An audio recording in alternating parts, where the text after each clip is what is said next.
Hello, bachcho. Let's see this question.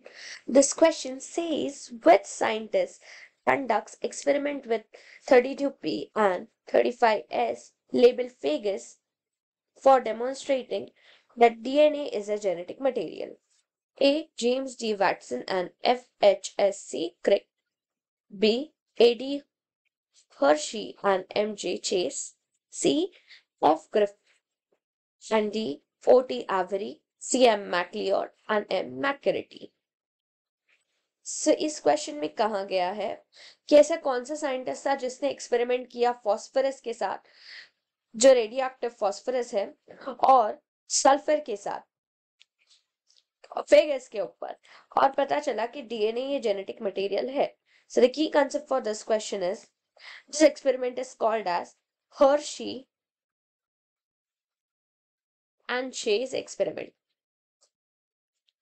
Hershey and Chase experiment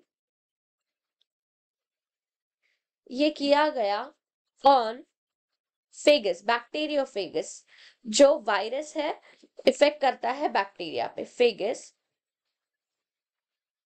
prove that, क्या proof हुआ उससे?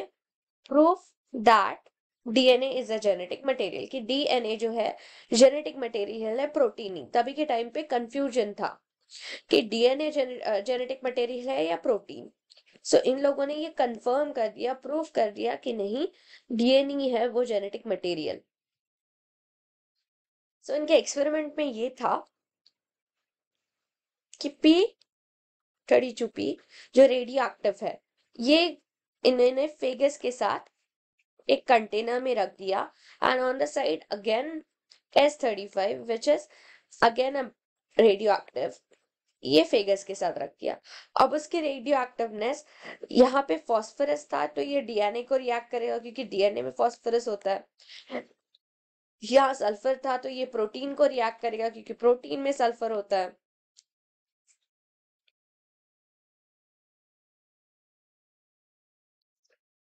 सो यहाँ पे डीएनए रेडियो एक्टिव हो गया और इसके अंदर इस कंटेनर में प्रोटीन रेडियो एक्टिव हो गया.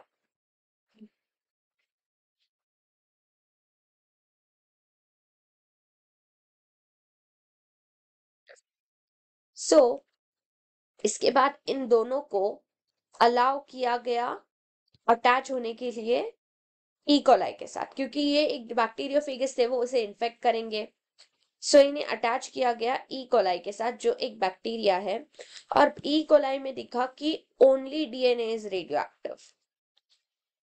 DNA is radio active. तो इससे पता चला कि डीएनए जो है वो मटेरियल है जो ट्रांसफर कर रहा है, ना कि प्रोटीन. सो ये जो एक्सपेरिमेंट पूरा किया गया था, which is Hershey's and Chase experiment, this is done by Alfred Hershey and Martha Chase ने. So our final answer is option B, A.D. Hershey and M.J. Chase. Hope you understand it well. Best of luck.